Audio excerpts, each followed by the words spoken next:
Muy buenas tardes con todos. Bueno, el tema de hoy a tratar es parto prematuro. Es un tema bastante relevante en nuestra especialidad en ginecología obstetricia, porque debemos conocer y manejar este tema, ¿no? Ya que ustedes pues pronto terminan la carrera y es importante que puedan identificar, ¿no? Que les pueda permitir de intervención, ¿no? Para el resultado neonatal. Deben saber que esta entidad, el parto prematuro, conlleva una serie de complicaciones en el neonato, ¿no? Una morbimortalidad, problemas, secuelas neurológicas, que mientras más temprano se produzca el parto, o sea, de acuerdo a la edad gestacional es muy temprana, las consecuencias realmente para el feto son mayores, ¿no? Y muchas veces, pues, que conlleva a la muerte, ¿no? Entonces, es importante que, que conozcan esta complicación embarazo, identifiquen clínicamente, o sea, los signos, los hallazgos clínicos o lo que tiene en su alcance si es que se encuentran en un centro de baja complejidad, para que puedan referir a la paciente, ¿no? A un centro de tercer nivel, como mínimo, donde pueda estar con la unidad de neonatología, brindar la atención al neonato. Bien. Entonces, vamos a hacer la definición de lo que es un nacimiento de un prematuro. Se denomina así a, a, a un neonato que nace entre las 22 y 36.6 semanas.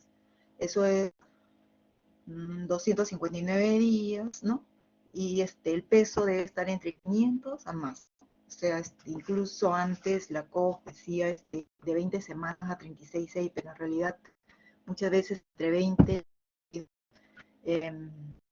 el peso no llega a 500, o sea, está en 400 y algo, ¿no? Entonces, el peso para considerarlo prematuro, o sea, un nacimiento, debe estar sobre los 500 gramos. Antes de los 500 gramos se llama, que se denomina aborto.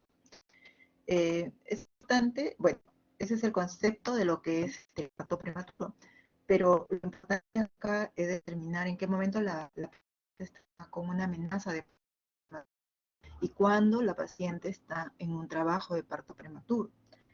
Entonces, amenaza es cuando la dilatación, o sea, contracciones uterinas, ¿no? Que van a causar cambios a nivel del cervix y un ser de 2 centímetros. Hay algunas literaturas que les van a encontrar pronto que dice 3 centímetros, ¿no? Pero en las guías acá nacionales está ¿no? Y un borramiento o el acortamiento del cuello 50%, que es la longitud marca.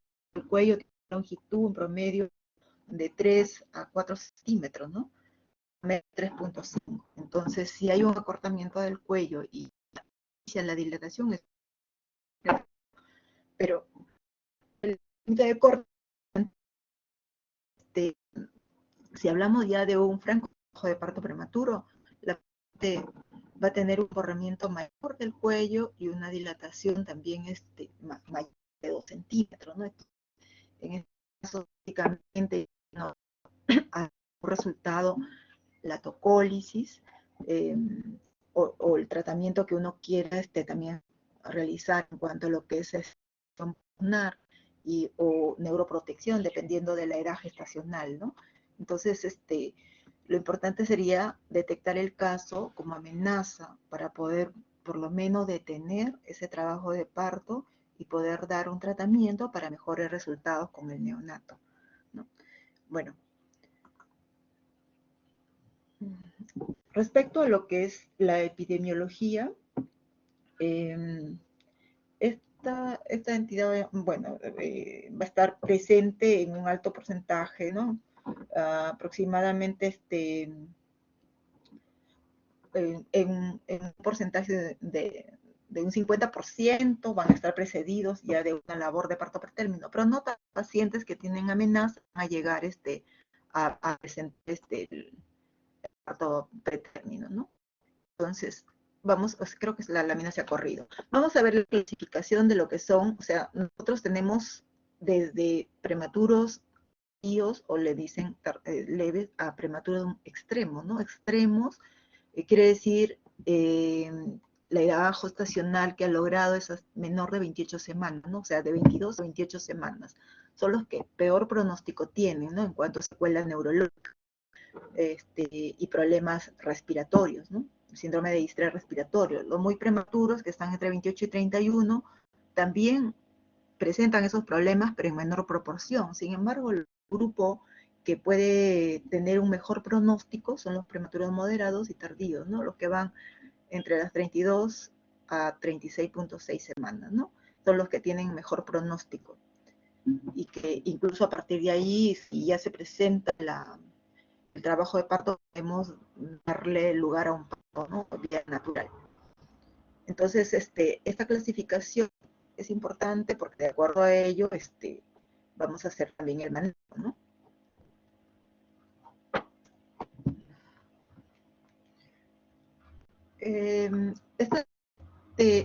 Lo que es el parto prematuro, hay un porcentaje alto de embarazos que pueden presentar el APP, ¿no? Pero en sí los que culminan a parto es un bajo porcentaje, ¿no? Un 5 a 10%. Acá hay que tener en cuenta unos marca,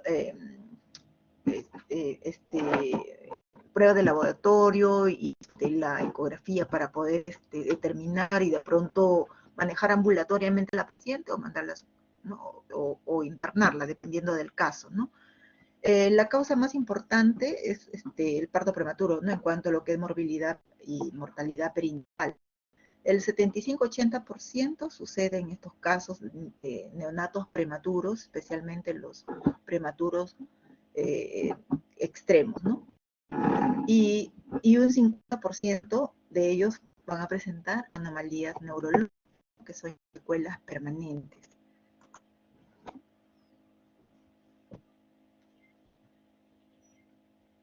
En lo que es la frecuencia, vemos que en los países europeos es donde hay menor incidencia. En Norteamérica, bueno, tendría relación con el estilo de vida, el que se presente en mayor porcentaje, porque allá los hábitos y estilo de vida son diferentes, ¿no?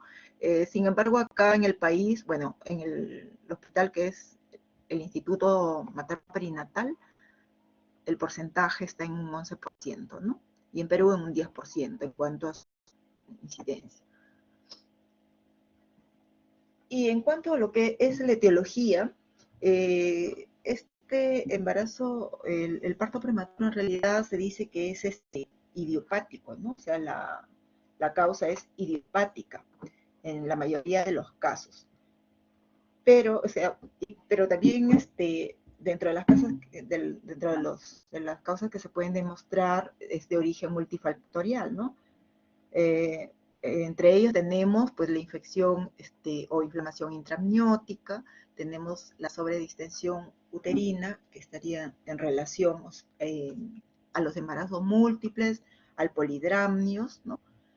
La disfunción cervical, que puede ser congénita o puede ser por un antecedente quirúrgico, ya sea una conización cervical, en pacientes que han presentado algún tipo de patología cervical, tipo NIC, NIC2, NIC3, ¿no? O que se quiere hacer un diagnóstico, pues también de un CA, ¿no? Entonces, esas pacientes a veces son conizadas y tienen ya un antecedente quirúrgico en cuanto a eso, ¿no? Y acá habría que reconocer que estas pacientes cuando tienen la incompetencia cervical van a ser abortadoras habituales, ¿no? O van a tener pérdidas cada vez más tempranas del producto, ¿no? Una historia de abortos espontáneos, en el segundo trimestre y que cada vez van a ser más precoces, ¿no? Y cuando uno evalúa a estos pacientes que tienen incompetencia, a veces evaluamos y vemos la bolsa amniótica que protruye por el canal en forma de reloj de arena, ¿no? Entonces eso también habría que tener cuidado con el tema de lo que es la disfunción cervical, ¿no? También puede darse por problemas de isquemia útero-placentaria, ¿no? Donde se va a producir una necrosis residual, una hemorragia, y eso va a generar también que se active la vía común del parto, ¿no? O haya malformaciones fetales, ¿no? También son considerados los fenómenos, lo que es factores inmunológicos, y el estrés materno, que actualmente está muy, muy de moda, ¿no? O sea, las mujeres a veces se ve que hay un trabajo muy, muy rudo, muy fuerte, o tienen actividades que conllevan mucho trajín, ¿no? Entonces esto va a activar de alguna manera el eje hipotálamo hipófisis adrenal y va a conllevar a que de alguna manera haya o sea, el inicio de la labor de parto, aumentando los niveles de estrógenos o disminuyendo la progesterona, que también de alguna manera da quiescencia, ¿no? Al útero. Entonces el estrés materno también está muy ligado a lo que es la amenaza de parto prematuro, ¿no? Hay que tener en cuenta también de que en cuanto a lo que es la infección intramniótica, esta es la que más, digamos, se puede comprobar, porque uno ya cuando evalúa al paciente hace el examen de si hay presencia de secreción, hace el examen de la secreción vaginal. Acá hay que indagar también sobre el estreptococo de tipo B, que causa en el neonato la neumonía, meningitis, ¿no? En el recién nacido, y que también son causas que llevan al adulto, ¿no? A la muerte a veces, ¿no? Entonces, tenemos que evaluar todas estas condiciones que podrían condicionar un parto prematuro. En lo que es la patogenia, bueno, acá básicamente es para ver el tema de eh, de cómo se produce, ¿no? la infección, ¿no? Entonces, va a haber una inflamación, una infección sistémica a nivel de la decidua corioamniótica, lo cual conlleva que tanto el factor de necrosis tumoral como la interleuquina 1, como consecuencia, que se incrementen, ¿no? Los factores que son proinflamatorios, la interleuquina 8, esto va a condicionar a que haya un incremento, ¿no? De las prostaglandinas, de las denotelinas, las serotoninas, y producen las contracciones uterinas, ¿no? También va a hacer de que se incrementen, ¿no? Haya un incremento de las proteasas, una mayor apoptosis celular, y eso conlleva una remodelación cervical, en algunos casos incluso ruptura de membranas, que en este caso, cuando se da la ruptura de membranas, estas pacientes no van a llegar a término, ¿no? Porque van a posiblemente complicarse con coriomionitis cuando hay ruptura de membrana, y sería una de las causas iatrogénicas de parto prematuro también, ¿no? Entonces, todo está condicionado. Y realmente en este cuadrito, pues, es para mencionar los otros factores que hablábamos sobre la isquemia uteroplacentaria, ¿no? La activación del eje pituitario por el estrés materno, la hemorragia residual por el desprendimiento placentario, la isquemia, o la sobredistensión cuando hay embarazos gemelares, o cuando hay polidramnio, ¿no? Que tempranamente ya el útero está incrementando de tamaño, y que, bueno, la musculatura lisa tiene, ¿no? Activarse y desencadenar las contracciones, ¿no? Cuando, bueno, todo esto en relación también se va a activar el proceso inflamatorio a nivel visual. Acá hay un dosaje que uno, cuando hay un proceso infeccioso, uno hace un hisopado a nivel del cérvico vaginal, y bueno, vamos a encontrar también filtración de fibronectina, ¿no? Y bueno, todo eso condiciona el incremento tanto de las uterotoninas, las proteasas, produce las contracciones y produce el parto, ¿no? Lo ideal, pues, es detectar en etapa inicial para poder actuar y de alguna manera tocolizar a la paciente, ¿no? Dentro de los factores de riesgo son múltiples factores, ¿no? Están los materiales, también tiene que ver con el líquido amniótico y los placentarios, ¿no? En, en cuanto a lo que son los factores maternos, acá tienen toda una lista, ¿no? Que tendrían que indagar con la historia clínica, el estado del nivel socioeconómico en el que vive la paciente. O sea, son pacientes de riesgo cuando su peso pregrávido es menor de 40 kilos, ¿no? O tiene antecedentes de parto prematuro, aborto recurrente. Es una paciente que también ya nos da un signo de alarma de que ahora puede presentar un parto prematuro. Si no tiene controles prenatales, siempre los controles prenatales son muy importantes, ¿no? Para el diagnóstico. Extremos de la vida, o sea, en cuanto a la edad, o sea, si son menores de 15, mayores de 40, estos pacientes son también de alto riesgo, ¿no?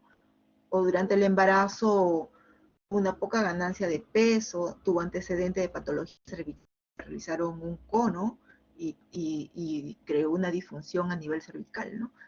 O presenta RPM corionianitis, sea la edad que sea, este embarazo no lo podríamos continuar porque la paciente podría llegar a una septicemia. Entonces, además de morir el feto, la madre también se complica, ¿no? Si hay procesos infecciosos, nosotros tenemos que detectarlos, ¿no? Para eso se hacen los cultivos, o sea, se hacen todos los exámenes de laboratorio, y dentro de ellos incluyen los cultivos de la secreción vaginal. Si está al alcance, bueno, además también el cultivo para estreptococos, ¿no? Que es muy frecuente y que también condiciona la amenaza de parto prematuro.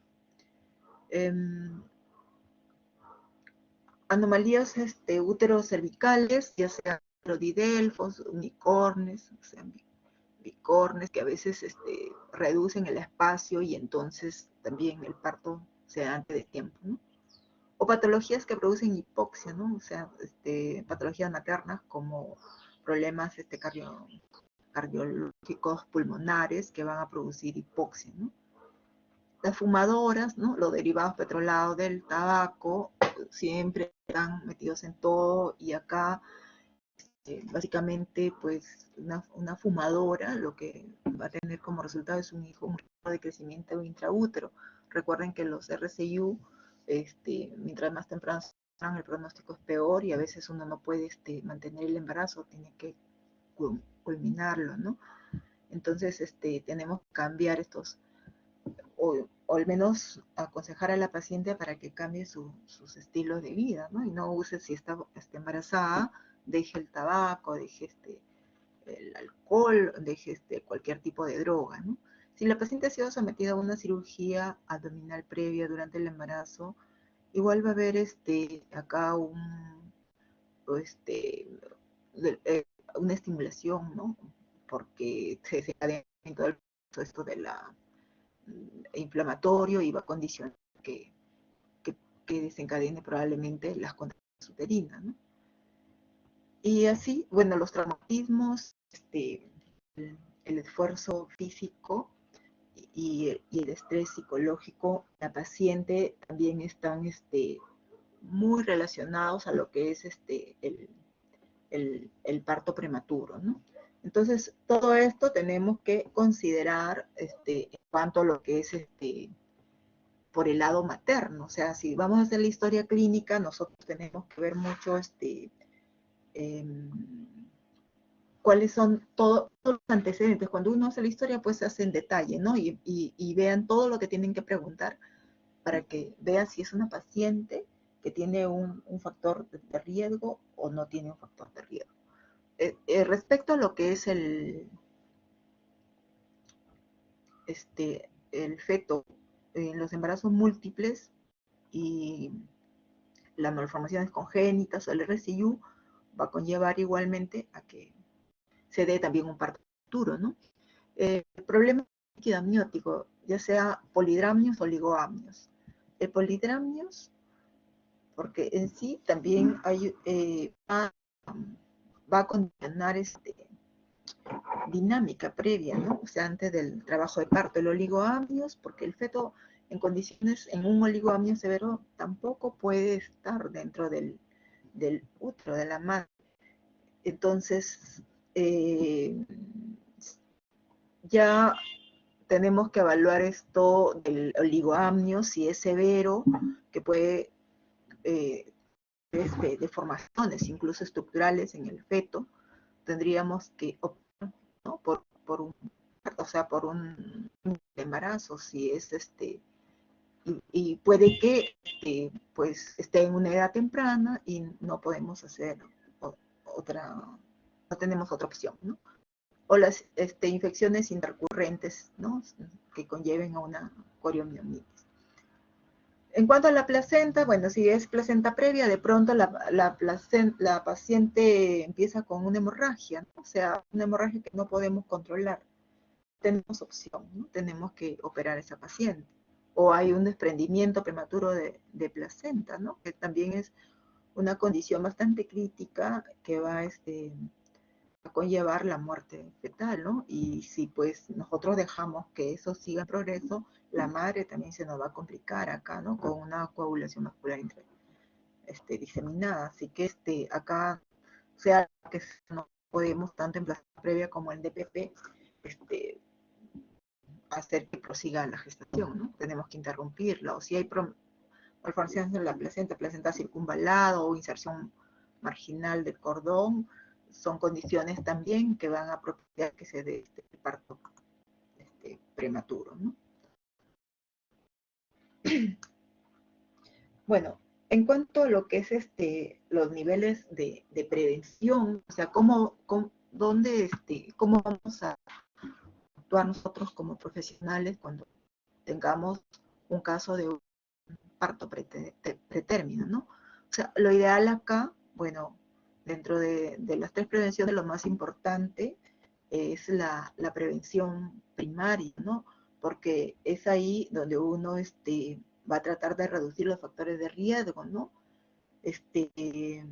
Preparando a la paciente, orientándola para que tenga una buena nutrición, si usa drogas, el tabaco, o sea, concientizar a la paciente, ¿no? O sea, que evite el consumo de drogas, ¿no?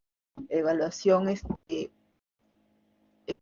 preventiva, o sea, que acuda al control prenatal, que si tiene infecciones, detectarlas a tiempo, tratarlas, ¿no? Las infecciones vaginales, eh, la, tanto que dan consecuencias, pues, de ruptura prematura de membrana, tipo la vaginosis bacteriana por Carnenella bueno, el estreptococo, que también acá, ¿no? Tenemos que tratar a esos pacientes que tienen infecciones, ¿no? Hacer el tamizaje de vaginosis bacteriana, si se identifica un proceso, hay pacientes que presentan bacterias sintomáticas, tenemos bien que ellas no tienen ninguna molestia, pero están con infección, hay que tratar eso, ¿no? Por eso es que hacemos también los exámenes, o sea, de inicio y después un segundo control de exámenes durante el embarazo, ¿no? Suplementar el uso de la vitamina, los micronutrientes, ¿no?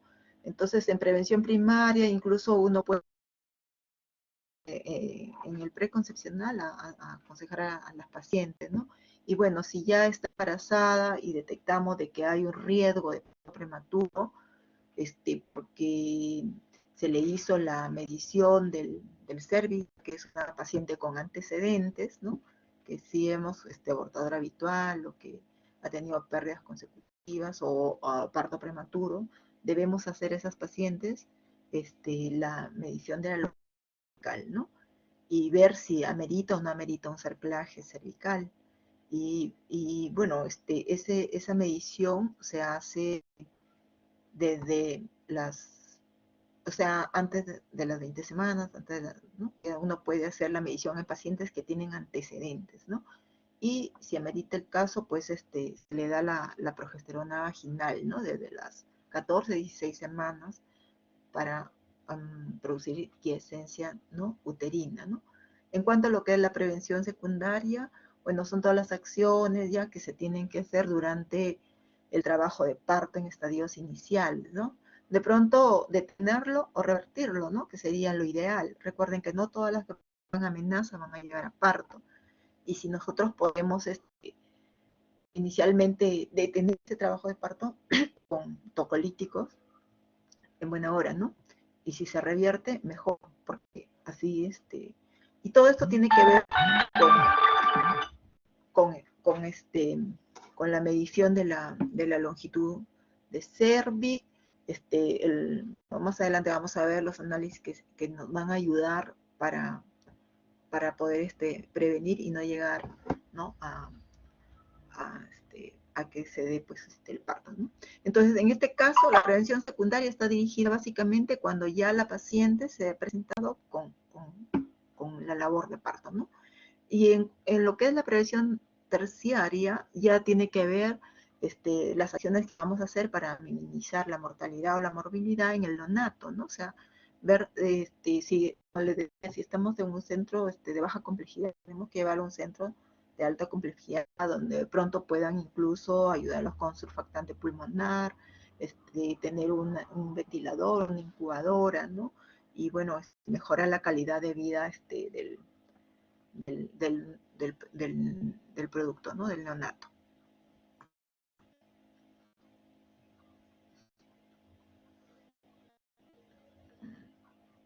Bueno, esto es lo que, bueno, en los casos que amerita, se les hará cerclaje cervical a las pacientes entre las 12 y 14 semanas, cuando tienen antecedentes, cuando se evaluó y se ve que la longitud cervical es corta, ¿no? Menor de 25 milímetros, y tiene partos prematuros previos o ha tenido em, ¿cómo se llama?, abortos consecutivos, ¿no?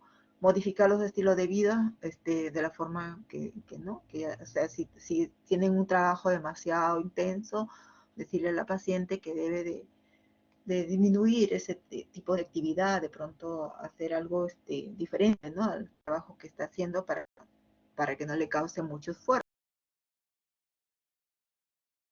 Incluso también iba, ¿no?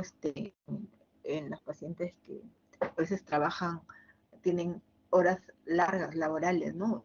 Que conducen a que de alguna manera ya esto se encadene también. Educación preventiva en cuanto a los signos de parto pretérmino, este, eh, tratamiento de infecciones, cuidados odontológicos, si tiene infección, hacer tamizaje para infecciones bacterianas, ¿no? Usar antibióticos en mujeres que han tenido la fibronectina fetal positiva o presentan bacteriuria asintomática, hacer cultivo de secreción vaginal, y la progesterona vaginal que va desde la semana 14 o 16 hasta la semana 36 incluso, ¿no?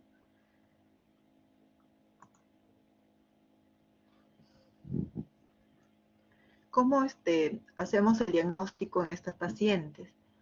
El diagnóstico clínico, ya saben que si hay trabajo de parto, vamos a observar contracciones uterinas que vamos a través del tacto palparlas, y estas van a tener una frecuencia, una duración, ¿no? Las cuales van, al producirse las contracciones uterinas, va a haber la sensación de presión en la dolor en el hipogastrio, dolor lumbosacro. Esto va a si hay contracciones con un patrón de ritmo, duración, intensidad, va a producirse cambios cervicales, ¿no? O sea, un remodelamiento del cervix, acortamiento, reblandecimiento y dilatación, ¿no? Cuando se producen las modificaciones a nivel del cuello, saben que en la longitud del cuello está el tapón mucoso, que es el que protege para que no haya ingreso de hacia cavidad uterina, ¿no? Entonces, al acortarse el cuello, se va a eliminar el tapón mucoso y se va a observar un flujo sanguinolento por la vagina o un flujo tipo mucoso, ¿no?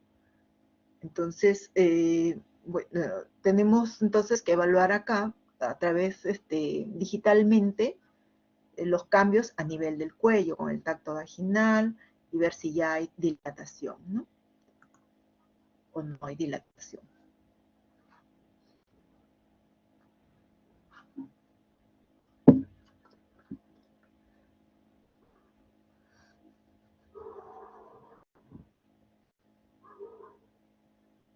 Entonces, el diagnóstico vamos a realizarlo con la historia clínica detallada, buscando los factores de riesgo asociados, antecedentes obstétricos, infecciones, o sea, buscar si hay alguna sintomatología o algún signo, evaluar la dinámica uterina, ¿no? De las contracciones, si tiene un patrón de 3 contracciones en 10 minutos, o sea, bueno, en amenaza vamos a ver que las contracciones, para considerar amenaza es 1 en 10, o 4 en 20, 8 en 30, ¿no? Dependiendo, 8 en 60 minutos. Entonces vamos a hacer un trazado para ver también la dinámica uterina. Vamos a ver si esa dinámica uterina ha condicionado cambios cervicales a través del tacto vaginal. O sea, a través del tacto vamos a evaluar si hay dilatación, hay incorporación del cervix, o si incluso el cervix ya se ha centralizado, ¿no? Se ha ido hacia la parte de adelante. O sea, porque el cervix generalmente lo encuentran hacia atrás, ¿no? Luego se va centralizando y luego se hace anterior cuando se va a producir el parto. Entonces, los criterios diagnósticos son, entonces, primero, determinar la edad gestacional, que esté entre 22 y 36,6, que el feto va a ser clínicamente pequeño hasta que se determine la edad gestacional. Recuerden que es muy importante, creo que todos incidimos en que la ecografía del primer trimestre en las pacientes, pues que la mayoría no se recuerda la fecha de la última regla, nos va a ayudar mucho la ecografía del primer trimestre, ¿no? Para poder determinar la edad gestacional. Las contracciones, bueno, 1 en 10 minutos, 4 en 20 u 8 en 60, y que persistan, ¿no? O sea, también esto ya nos va a decir, esta paciente está con amenaza, ¿no? Amenaza de parto prematuro. Y los cambios cervicales, el borramiento y la dilatación, ya que que ya inicia con dilatación, ¿no? Y bueno, en el canal cervical lo vamos a evaluar ya por el ultrasonido, ¿no? O sea, a través de la ecografía transvaginal.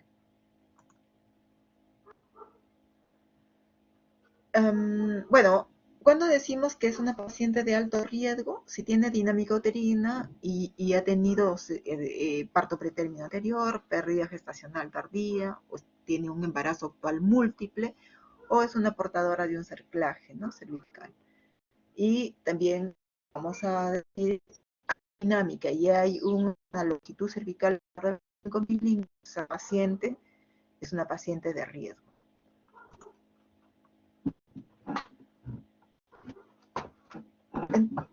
Dentro de los exámenes auxiliares, la ecografía obstétrica, o sea, la ecografía inicial nos va a ayudar mucho, o sea, para determinar la edad gestacional, pero si no tiene ecografía tenemos que hacer una actual viendo evaluametría, ¿no? Del feto actual.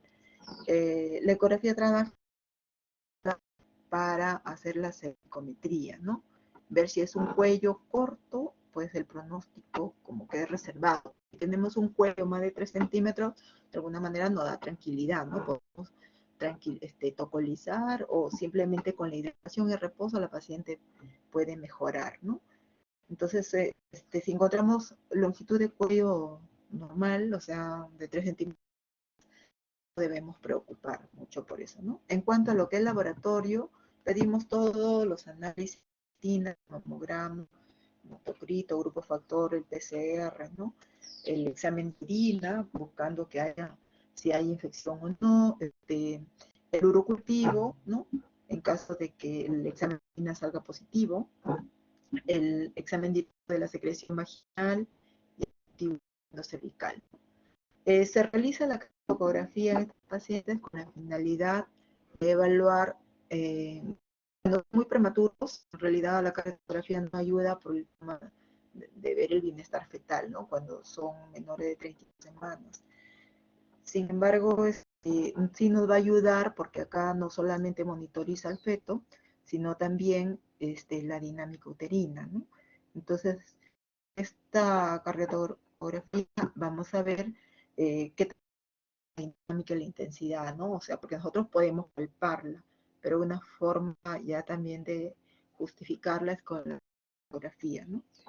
Y otras pruebas que, bueno, en nuestro hospital, bueno, en mi hospital no se hace trabajo de fibronectina, pero sin embargo es un predictor que en conjunto con la ecografía transvaginal va a orientar mucho para definir si es o no es un trabajo de un prematuro, si el paciente debe hospitalizarse, ¿no? De fibronectina, la ecografía vaginal nos da un valor bastante acertado de un parto prematuro, ¿no? Este es otro marcador, no lo vamos a mencionar porque más está dirigido a lo que es para RPM, porque aún todavía en el caso de parto prematuro no ha sido todavía validado. El diagnóstico de cervix corto, entonces, si tenemos pacientes con antecedentes de parto prematuro y demás mencionados, le vamos a hacer la longitud cervical, ¿no? Por el ultrasonido. Y si esa longitud tiene menor de 25 antes de las 24 semanas, esta paciente en definitiva tiene un cuello corto, ¿no? Entonces, esto es algo muy importante para poder hacer el diagnóstico. Hay otros protocolos que son del hospital, ¿no? De Barcelona, donde habla ya, o sea, de acuerdo a la edad, la longitud cervical, ¿no? O sea, para decir criterios ecográficos de cervix corto, o sea, si tiene 28 semanas y menos de 25 es cervix corto, o si tiene entre 28 y 32 semanas, pero con un cuello menor de 20 sería corto, ¿no? O 32 a más semanas y el cuello menor de 15. Bueno, en sí el cuello uterino, conforme avanza la edad gestacional, o sea, en los últimos meses, igual se va a reducir de tamaño, ¿no? No está como al inicio. Pero en etapas tempranas, o sea, como les mencioné, menor ya de 25 milímetros en 24 semanas ya es un cuello corto, ¿no? ¿Cómo hacemos la medida? Bueno, se hace la ecografía transvaginal, se pone el traductor, se tiene que visualizar el orificio cervical interno que está acá, ¿no? Y el orificio cervical externo que está en la parte ya más distante acá. Y eso debemos medir, ¿no? O sea, se ajusta la sonda y se mide, ¿no? El canal, cuánto mide. Es tranquilizante cuando pues es mayor de 3 centímetros, ¿no? O sea, en gestaciones tempranas. Y el cuello, conforme va produciéndose el borramiento cervical, va adoptando diferentes formas, ¿no? Inicialmente, o sea, un cuello que no está ha sido borrado, tiene esta forma, ¿no? La forma de una T, que es esta.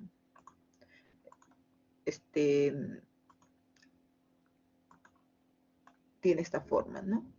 O sea, conforme va avanzando, va siendo, se va formando este funnel, ¿no? La tunelización, y se forma y cada vez más profundo en B y termina ya prácticamente borrado, ¿no? Eso es lo que vamos a ver en cuanto a los cambios cervicales, ¿no? Y el acortamiento del cérvix. La fibronectina, ¿no? Como tal es que es un marcador para predictor también de parto prematuro. Es una glicoproteína, ¿no?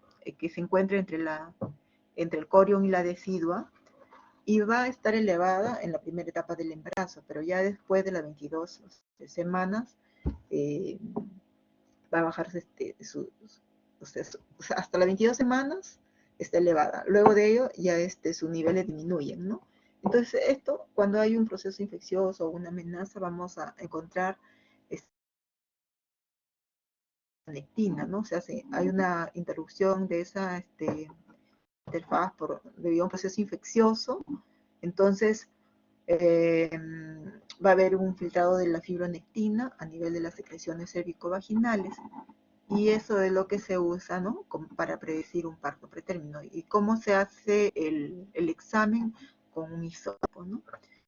Se toma una muestra cervicovaginal y bueno, eso se analiza, ¿no? Los resultados van a ser, se notifican como positivos o negativos. Los valores que vamos a encontrar para decir que esta prueba es positiva son de mayores de 50 nanogramos por mililitros. Y esto lo vemos después de las 24 semanas, ¿no? Hacemos un dosaje de fibronectina y encontramos valores altos. Además, asociado al cervix corto, esta paciente es proclive a tener un parto prematuro y tenemos que tomar todas las medidas necesarias para tratar de controlarlo, ¿no? Bueno, esta lámina le decía sobre este marcador, que no necesariamente se encuentra también en los casos de pacientes con prematuro, pero predice más el tema del RPM, ¿no? Más que de parto prematuro. El manejo, ¿cómo hacemos el manejo? Hay medidas generales, dependiendo de los casos, vamos a ver si esa paciente o se queda solo en urgencia o se hospitaliza, ¿no? Entonces, luego del monitoreo, podemos tener en reposo a la paciente ahí en la sala de emergencias, pero si vemos que las contracciones siguen ya cervicales, tenemos que hospitalizar a la paciente. La paciente debe estar en reposo, ¿no? El cúbito lateral izquierdo de preferencia, hidratarla, ¿no? Hacer toda la historia clínica con todo lo que conlleva el diagnóstico de los factores de riesgo, evaluar en busca de alguna infección, algún proceso infeccioso que tenga la paciente, evaluar las funciones vitales, ¿no? Evaluar el estado fetal, cómo está, si está estable o hay alteraciones en cuanto a los latidos cardíacos. Debemos confirmar la edad gestacional, tratando de que la paciente de pronto, si no ha llevado sus exámenes, pedirles que un familiar se los lleve, ¿no?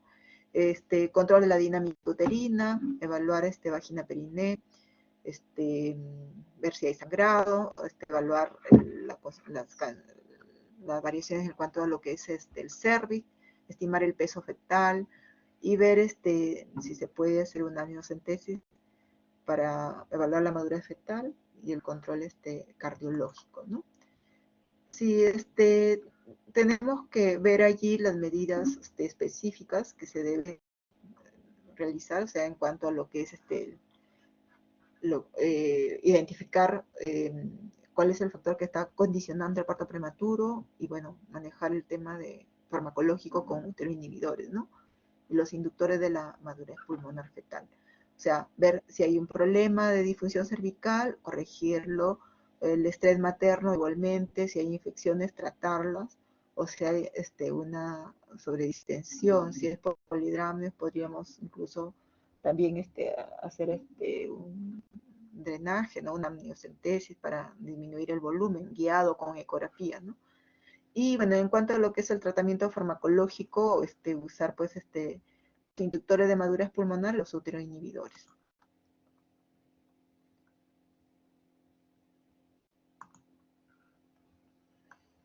En emergencia vamos a tener a la paciente en reposo, observarla 2-3 horas, evaluar si ha habido incremento en cuanto a los hallazgos, en cuanto a los cambios cervicales, y ver si consideramos si se le da algún tocolítico, ¿no? Si es que merita. Y si solo cede con hidratación, la paciente no presenta cambios cervicales, se le puede indicar el alto precoz alta precoz y reposo en su casa, ¿no? Ahora, si no se ve la dinámica y los cambios cervicales incrementan, tenemos que a esta paciente hospitalizarla, ¿no? Y ya aplicar todo el protocolo. Entonces tenemos que, vamos a usar diferentes fármacos para lo que es la tocólisis, ¿no? Están los bloqueadores de canales de calcio, antagonistas receptores de oxitocina, betamiméticos, sulfato de magnesio, inhibidores de la síntesis de prostaglandinas. Único de estos que ha sido creado para tocólisis es el antagonista receptor de oxitocina, ¿no? Sin embargo, los demás son usados porque también van a tener ese efecto, ¿no? O sea, de tocolítico. Dentro de ellos, en nuestro medio usamos los bloqueadores de canales de calcio, ¿no?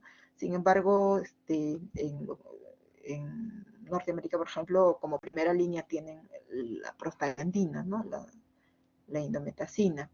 El latosiban, que es el antagonista receptor de oxitocina, al menos en la salud pública no se usa porque no hay, ¿no? Entonces, ¿qué nos queda? Los bloqueadores de los canales de calcio, que los vamos a usar así en dosis de inicio, 20 miligramos, puede ser por 3 dosis, ¿no? Cada 20 minutos, en una hora, vamos a completar, y luego dejamos ya de mantenimiento 10 o 20 miligramos cada 8 horas, ¿no? Esto por 48 horas. ¿Qué produce en la madre? Vasodilatación, hiperemia, hipotensión, ¿no? O sea, pero no en todas, ¿no?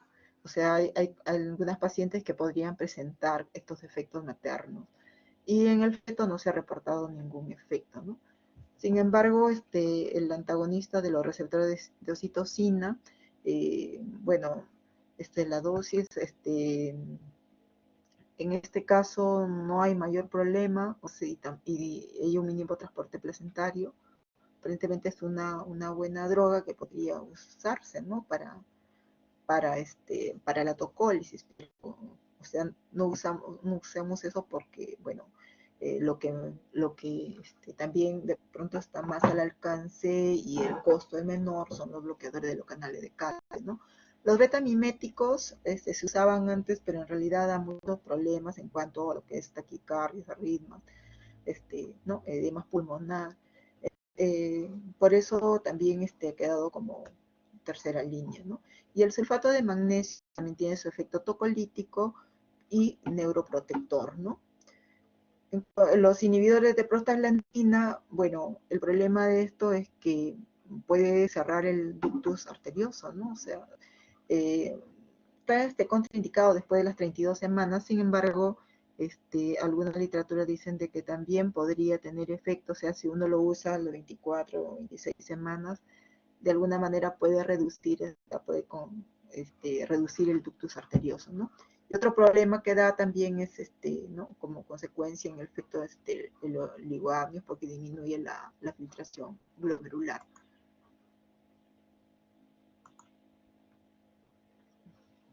Bueno, esto es lo que son, cómo actúan los bloqueadores de calcio, porque van a impedir, ¿no? La entrada de los iones de calcio en la membrana celular, igualmente la liberación extracelular y por tanto produce, ¿no? la relajación uterina. Es de la dosis que se da del ¿cómo se llama? Del nifedipino, ¿no? Dosis inicial y la dosis de mantenimiento. Acá también tenemos lo que es el antagonista de los receptores de oxitocina, la tosiban. Bueno, acá está con B pequeña, pero es con B labial. Acá también, bueno, este producto se une a los receptores de oxitocina en el miometrio y evita el aumento de calcio libre, ¿no? Y de esa forma también relaja el útero. La dosis en bolo inicial es de 6,75 intravenoso, ya con una infusión de 300 microgramos en 3 horas para luego mantenerlo por 45 horas, ¿no? Eh, Respecto a lo que es el sulfato de magnesio, bueno, este es el mecanismo, ¿no? O sea, como neuroprotector o como tocolítico, se usa en la misma manera, ¿no? No se da en pacientes con problemas de miastenia gravis o que tengan compromiso miocárdico, deterioro de la función renal, ¿no? Entonces, en estos casos debería evitarse. Y la dosis se va a dar en infusión, 4 gramos vía intravenosa, ¿no? Por 20 minutos, y como mantenimiento queda 1 gramo por hora. Esto va, es hasta las 24 horas nomás de tratamiento, ¿no? Y como neuroprotección va desde las 24 semanas hasta las 32. Ya después de eso no damos sulfato de magnesio como neuroprotector. Bueno, esto de acá es un artículo que pueden revisar sobre el uso del sulfato de magnesio, ¿no? Que respalda la misma dosificación y los efectos, ¿no? Respecto a lo que son los inductores de la madurez pulmonar, estos productos son los que se utilizan tanto la betametasona como la dexametasona, ¿no? Ambos tienen un peso molecular menor que la placenta y pueden atravesar, o sea, no podemos usar la hidrocortisona. La dosis de la betametasona va de 12 miligramos intramuscular cada 24 horas por 2 dosis. La dexametasona se pone 6 intramuscular cada 12 por 4 dosis, ¿no? O sea, en 2 días, en ambos casos, se termina el tratamiento con los corticoides. Y bueno, estos son sobre algunos estudios que se han hecho sobre los inductores de la madurez pulmonar, y se ha visto de que pues efectivamente sí disminuye en gran medida el síndrome de distrés respiratorio, ¿no? Los recién nacidos, hay disminuciones en cuanto a la taquimia transitoria o la displasia broncopulmonar, eh, y también menor incidencia, ¿no? Por tanto, de la hemorragia intraventricular con el tratamiento con betametasona. Es importante que tener en cuenta de que el efecto, si bien es cierto, se produce después de las 48 horas, ¿no? Del uso de los corticoides para decir que ya ha, ha, ha hecho su efecto, pero en casos de más urgencia uno también podría usar los corticoides, eh, porque también se ha visto que hay, o sea, que los niños a los cuales se les puso por lo menos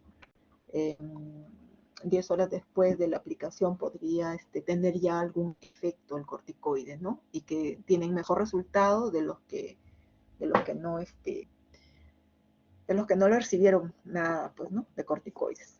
Y el tiempo en que se da también hasta las 34 semanas. De pronto van a revisar por ahí que también dicen hasta los 36, pero en realidad la dosis de maduración pulmonar en muchas literaturas está solamente como indicada hasta las 34 semanas, ¿no?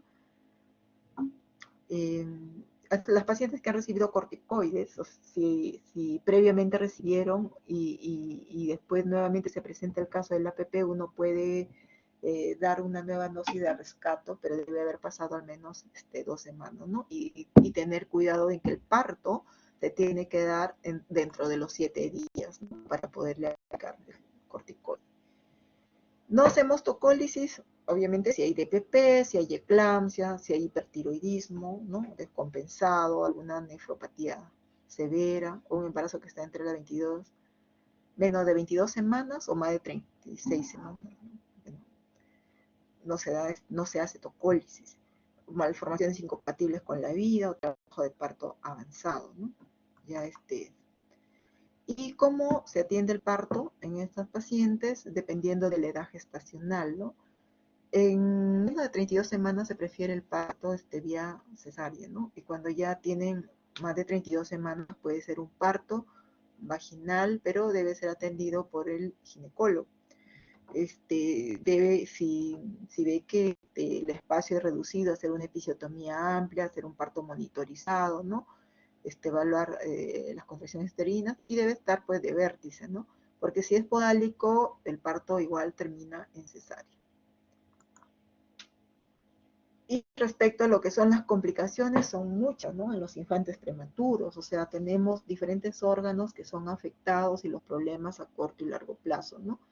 Que que pueden presentarse, o sea, a nivel pulmonar, bueno, el sistema, el distrés respiratorio, la displasia pulmonar, el apnea de la prematuridad, ¿no? Y a largo plazo ya la enfermedad reactiva de las vías inflamatorias. A nivel de gastrointestinal, bueno, la enterocolitis necrotizante, hiperbilirrubinemia, falla del crecimiento, ¿no?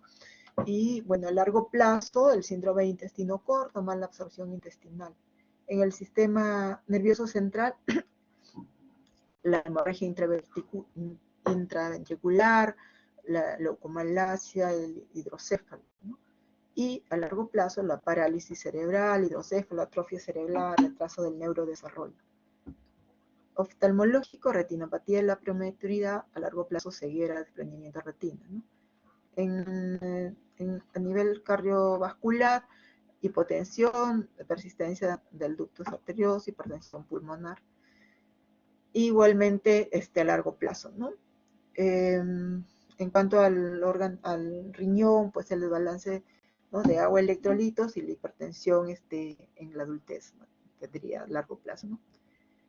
Endocrinológicamente estaría afectado con hipoglicemia, deficiencia de cortisol, pero a largo plazo incrementa la resistencia de la insulina. Bueno, estas son todas las complicaciones y más aún de los recién nacidos pretérmino. Recuerden que esta patología es frecuente, que es importante como profesionales de la salud que puedan identificar el cuadro clínico, averiguar los factores de riesgo, hacer una historia clínica, y que el predictor también asociado a fibronectina sea tanto de la longitud cervical como fibronectina. En verdad, si pudiéramos hacerlo, seguramente también evitaríamos muchas hospitalizaciones, porque en realidad en el hospital veo que se hospitalizan pacientes que a veces no ameritan, ¿no? Al día siguiente ya se les está dando de alta. Lo importante es reconocer un verdadero parto prematuro o una amenaza de parto prematuro, y que sí sea importante su hospitalización, ¿no? O sea, ¿por qué? Porque no todas las pacientes que tienen contracciones van a terminar con parto prematuro. Entonces, acá vale mucho el tema de evaluación de la longitud de cervix a través de la ecografía transvaginal, ¿no? Y también determinar, pues, la edad gestacional, y ver de que se pueda pues, prevenir que suceda el parto, ¿no? Entonces, bueno, no sé si hay alguna pregunta. Este es todo el tema del día de hoy. Sí.